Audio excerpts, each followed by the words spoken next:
अस्सलाम वालेकुम। Find equation of tangent plane to the sphere at the point this. मतलब ये जो पॉइंट है ये प्लेन पर भी लाई कर रहा है और इसमें से स्फीयर भी पास कर रहा है और इसलिए क्योंकि ये पॉइंट टेंजेंट है। Find equation of tangent plane to the sphere. ये जो पॉइंट है जैसे ये स्फीयर और ये प्लेन है, मतलब जहाँ पर ये पॉइंट है, ये पॉइंट P जो है 1 2 1 है, इसमें से प्लेन भी पास कर रही है और ये स्फीयर भी पास कर रहा है। तो आपने equation of tangent plane find करनी है। टेंजेंट प्लेन में आप एक तो direction ratios of normal find कर लेते हैं और एक आपको पॉइंट रिक्वायर्ड होता है जिसमें से प्लेन पास करती है। तो प्लेन इसमें से पास कर रही है, x minus x1 y minus y1, ये z माइनस z1 हो जाए। आपको जस्ट नॉर्मल के डायरेक्शन रेशियोज रिक्वायर्ड है। बिल्कुल आसान मेथड से ये मैं आपको क्वेश्चन सॉल्व करवाता हूँ। इक्वेशन ऑफ स्फीयर इस तरह से है।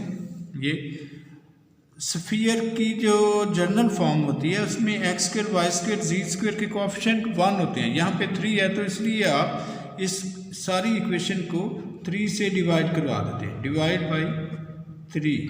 जब 3 से डिवाइड करवाएंगे तो ये हो जाएगा, ये सारी ब्रैकेट्स से कॉमन है ये 3, तो ये X square plus Y square plus Z square ऐसे हो जाएगा।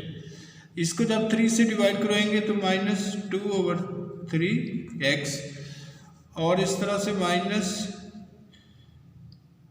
जब 3 से डिवाइड करवाएंगे तो ये कैंसिल हो जाएगा तो माइनस वाई रह जाएगा। 3 से कैंसिल हो जाएगा, -4/3 और -22/3 इक्वल टू 0। आपने होल इक्वेशन को 3 से डिवाइड करवाया। अब सेंटर फाइंड करना है, centre of sphere. Centre find करने का मैंने आपको बड़ा आसान तरीका बताया हुआ है। एक्स वाई और जी के जो कोएफिशिएंट है, देखिए यहाँ पे पहले एक्स का कोएफिशिएंट, वाई का कोएफिशिएंट, जी का कोएफिशिएंट, इन सब को -2 से डिवाइड करना है। ये तो इसका स्केच हो गया, इन सब को -2 से डिवाइड करना है। एक्स का कोएफिशिएंट ये है -2/3 है तो ये 3 इधर डिवाइड में आ जाएगा। इस तरह से y में जस्ट y का कोएफिशिएंट जस्ट -1 है तो ये ऐसे रहेगा। अब ये y है और ये z का कोएफिशिएंट था -4/3। अब z का कोएफिशिएंट -4/3 है तो -4 इधर रहेगा और 3 ये इधर डिवाइड में आ जाएगा क्योंकि वो फ्रैक्शन है ना, इस तरह से वो डिवाइड में आ जाएगा। अब इसकी आप सिंप्लीफिकेशन कर लेते हैं। ये -2 इससे कैंसिल हो जाएगा, -2 से कैंसिल हो जाएगा। यहाँ से ये इस माइनस से कैंसिल हो जाएगी, ये -2 इससे कैंसिल होगा तो +2 आ जाएगा। तो इसलिए यहाँ से जब आपने ये सेंटर फाइंड किया है तो वो आ जाएगा 1/3 और 1/2 और इस प्लेस पर 2/3। ये आपने सेंटर फाइंड कर लिया। सेंटर आप इस पोजीशन पे भी लिख सकते हैं, 1/3 है और 1/2 है और 2/3 है। ये आपने सेंटर ऑफ स्फीयर फाइंड कर लिया। सेंटर के बाद सेंटर फाइंड कर लिया और ये प्लेन इधर, ये पॉइंट P इधर है। आप direction ratios of normal find करते हैं। नॉर्मल आपको पता है, नॉर्मल कहीं भी ड्रा हो सकता है। देखें इसके लिए अगर ये कोई प्लेन है, फ़र्ज़ करें ये कोई प्लेन है तो इसका नॉर्मल इधर भी ड्रा हो सकता है, इधर भी ड्रा हो सकता है, ये डाउनवर्ड भी ड्रा हो सकता है, इधर भी ड्रा हो सकता है, इधर भी ड्रा हो सकता है। तो नॉर्मल ये जो CP है, सेंटर से लेकर पॉइंट P तक का डिस्टेंस, ये नॉर्मल है। तो इसके आप डायरेक्शन रेशियोज फाइंड करना चाहते हैं।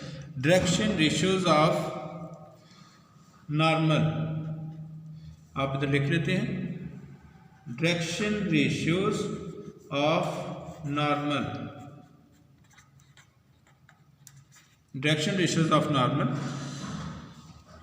आपको पता है वो किस तरह से फाइंड करते हैं। एक पॉइंट में से दूसरा पॉइंट माइनस कर लेते हैं जस्ट।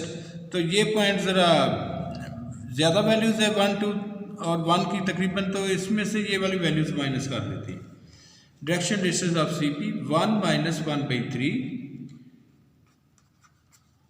उसके बाद 2 माइनस 1/2, उसके बाद 1 माइनस 2/3। इसकी आप सिंप्लीफिकेशन कर लेते हैं, 3 एलसीएम हो जाएगा इधर इस प्लेस पे। इस तरह से इसको आप लिख लें, यहाँ से 3 एलसीएम और ये हो जाएगा 3 माइनस 1, कॉमा लगाएं, इधर से 2 एलसीएम 4 माइनस 1 और इस प्लेस पे 3 एलसीएम और ये 3 माइनस 2, तो इसको आप लिखते हैं 3 माइनस 1 2/3 और इसके बाद ये 3/2,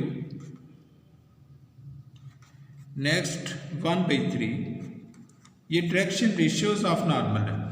आपको पता है डायरेक्शन रेशियोज को किसी भी एक नंबर से मल्टीप्लाई डिवाइड कर सकते हैं। तो इस ये जो डिनोमिनेटर है इसको अगर फिनिश करना है तो 3 2 और 3 का एलसीएम 6 होता है, तो इसको आप 6 से मल्टीप्लाई करवा देते हैं।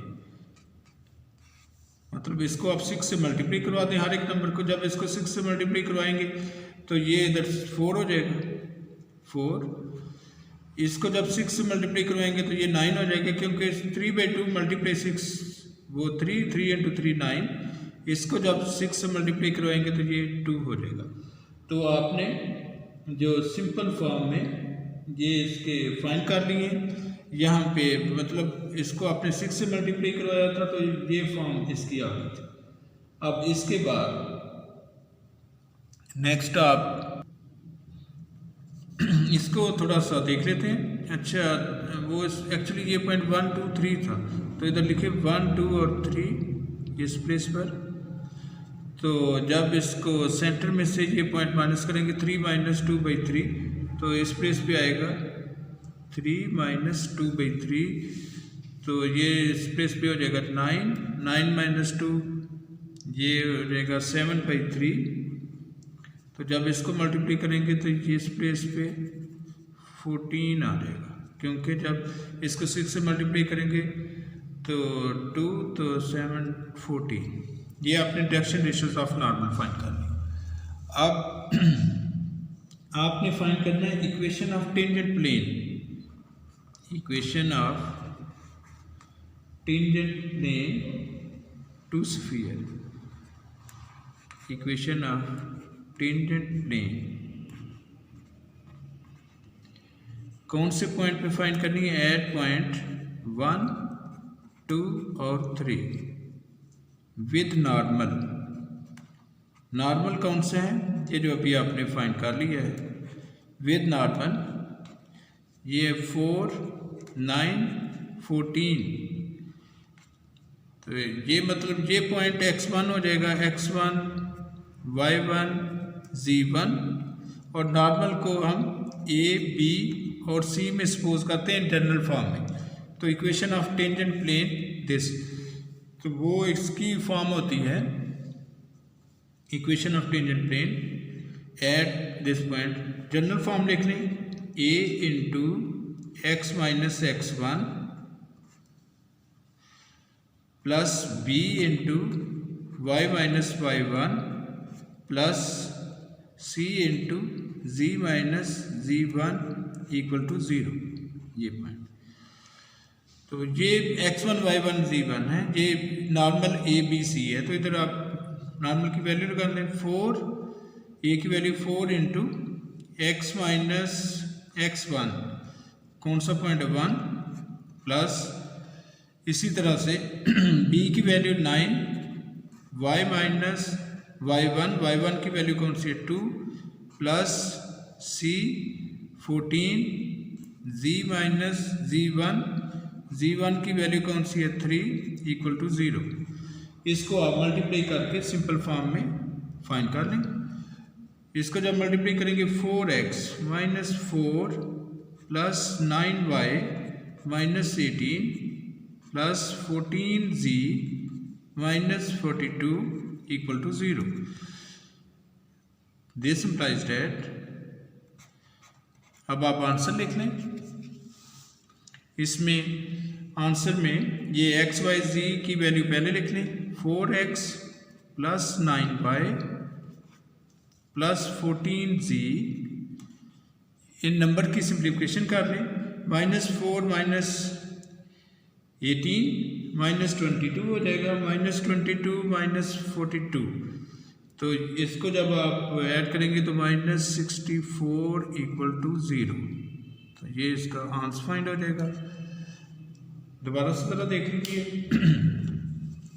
आपने equation of tangent plane find करना, find equation of tangent plane, equation of tangent plane to sphere, ये स्फीयर की इक्वेशन थी, एट द पॉइंट दिस, इसका मतलब ये है ये जो पॉइंट है प्लेन पर भी लाई कर रहा है 1 2 3 और इसमें से स्फीयर भी पास कर रहा है, इसलिए ये tangent to plane at point this है, तो तभी ये टेंजेंट होगा ना स्फीयर प्लेन पर, जब इस पॉइंट में से प्लेन भी पास करेगी और इसी पॉइंट में से स्फीयर भी पास करेगी, तो 1 2 3 में से स्फीयर भी पास करता है इस पॉइंट में। अगर इसको आपने चेक करना हो तो आप एक्स वाई जी की प्लेस पे, एक्स की प्लेस पे 1 लगाएं, इस 2 लगाएं, जी की प्लेस पे 3 लगाएं, तो ये इक्वेशन सेटिस्फाई हो जाएगी। अच्छा, इक्वेशन ऑफ स्फीयर, ये क्वेश्चन में गिवन है, आप सेंटर फाइंड करना चाहते हैं, तो x² y² z² का कोएफिशिएंट आप 1 करना चाहते हैं, तो आपने पहले 3 से डिवाइड करवाया, ये हो जाएगा। फिर सेंटर के लिए फार्मूला होता है coefficient of x divided by -2, coefficient of y divided by -2, coefficient of z divided by -2, इस तरह से आपने जहाँ से सिंप्लीफिकेशन कर ली। अब आपने सेंटर फाइंड कर लिया किसका, स्फीयर का, आप equation of tangent plane find करना चाहते हैं, उसके लिए आपको पॉइंट तो फाइंड है, आप इस नॉर्मल की डायरेक्शन रेशियोज फाइंड करना चाहते हैं, तो डायरेक्शन रेशियोज ऑफ नॉर्मल जो कि CP है, इसमें 1 में से पहला पॉइंट पहले में से माइनस करें, दूसरा दूसरे में से, तीसरा तीसरे में से, ये आ जाएगा, ये आ गया। अब ये डायरेक्शन रेशियोज है, डायरेक्शन रेशियोज को आप किसी भी एक नंबर से मल्टीप्लाई डिवाइड कर सकते हैं, तो इनको आपने 3 2 और 3 ये एलसीएम, ये फ्रैक्शन ख़त्म करने के लिए आपने 6 से मल्टीप्लाई कर दिया, तो ये 4 9 14 आ गए। Equation of tangent plane at point 1 2 3 with normal this, उसके लिए ये आप फार्मूला यूज़ करते हैं, इसमें वैल्यू लगाई और आपने बिल्कुल आसान तरीके से क्वेश्चन सॉल्व कर लिया। Thank you very much.